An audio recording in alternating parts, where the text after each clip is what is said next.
महाकुंभ में मची भगदड़ की न्यायिक जांच के आदेश दिए गए हैं। मौनी अमावस्या के अमृत स्नान के मौके पर हादसा हुआ या इसके पीछे गहरी साजिश थी, इसे लेकर कई सवाल उठाए जा रहे हैं। लिहाजा जांच के बाद पूरी तस्वीर साफ होने की उम्मीद है।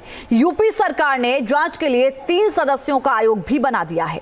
ये रिपोर्ट से समझिए।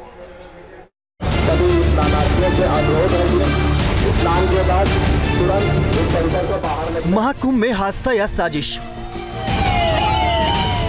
भगदड़ से पहले संगम नोच पर क्या हुआ? क्या सनातन के महापर्व को बदनाम करने का षड्यंत्र हुआ? प्रयागराज महाकुंभ में मची भगदड़ महज एक हादसा है या इसके पीछे कोई गहरी साजिश है? इसे लेकर अब सवाल उठने लगे हैं। मौनी अमावस्या के स्थान पर 28 और 29 जनवरी की दरमियानी रात को जो हुआ उसने श्रद्धालुओं की परेशानी बढ़ा दी।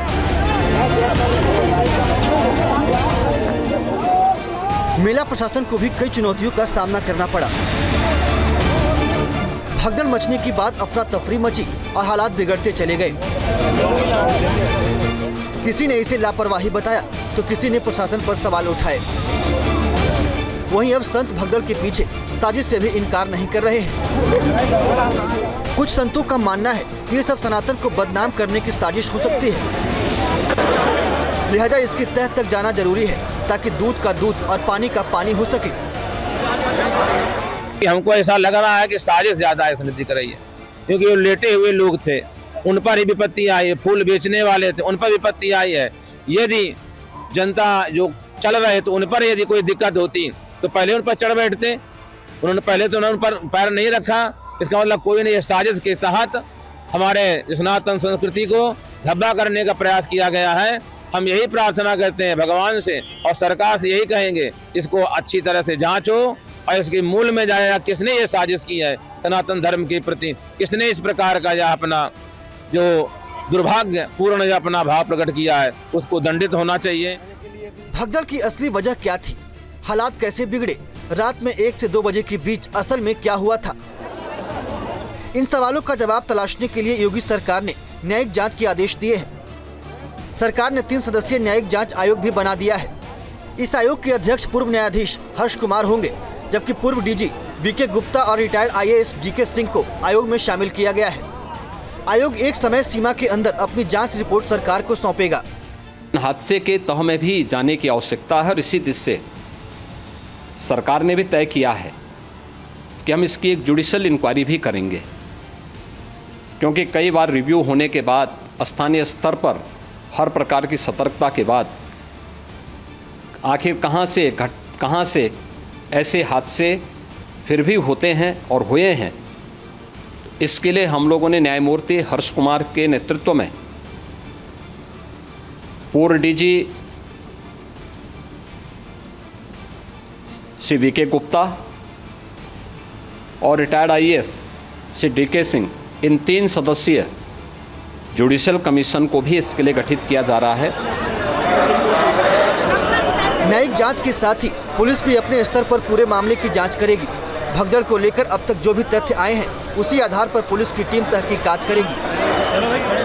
पुलिस के स्तर पर भी अलग से हम लोग इसकी एक अलग से भी जांच करवाएंगे कि आखिर कहां पे ऐसे हादसे किन कारणों से हुए हैं, क्योंकि पहले से इस बारे में हम लोग, हमारी रणनीति थी कि इतनी बड़ी संख्या में श्रद्धालु वहां पर आएंगे। मौनी अमावस्या के मौके पर अमृत स्नान के लिए प्रयागराज में मंगलवार से ही भारी भीड़ उमड़ने लगी थी। पहुंच गए। करीब 8 से 10 करोड़ श्रद्धालुओं का दबाव था। ज्यादातर लोग संगम नोच पर आस्था की डुबकी लगाना चाहते थे। देश के कोने कोने से आए श्रद्धालुओं के लिए प्रशासन ने पुख्ता इंतजाम का दावा किया, मगर भीड़ का दबाव इतना ज्यादा था कि मुसीबत बढ़ती ही चली गई। इस बीच कई लोगों ने VIP प्रोटोकॉल को लेकर भी शिकायत की, मगर प्रशासन ने साफ किया कि कोई भी VIP प्रोटोकॉल नहीं था। शासन ने सख्त निर्देश दिए थे कि कोई भी VIP प्रोटोकॉल नहीं होगा।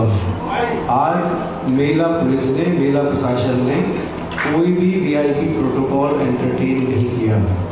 जो भी मुख्य स्नान पर्व हैं आगामी, जैसे बसंत पंचमी का भी एक पर्व है जिसमें बहुत ज़्यादा भीड़ होती है, उस पर भी कोई वीआईपी प्रोटोकॉल हम लोगों के द्वारा एंटरटेन नहीं किया जाएगा। महाकुंभ सनातन आस्था का सबसे बड़ा पर्व है। प्रयागराज में 144 साल बाद समुद्र मंथन जैसा संयोग बना है, लिहाजा करोड़ों श्रद्धालु आस्था की डुबकी लगाने लगातार पहुंच रहे हैं। मगर मौनी अमावस्या के मौके पर जिस तरह हालात बिगड़े, उससे कई सवाल उठे हैं। इसीलिए सरकार ने न्यायिक जांच के आदेश दिए हैं। मकसद यही है कि इसकी तह तक पहुंचा जाए और सच्चाई सामने लाई जा सके। Team news nation.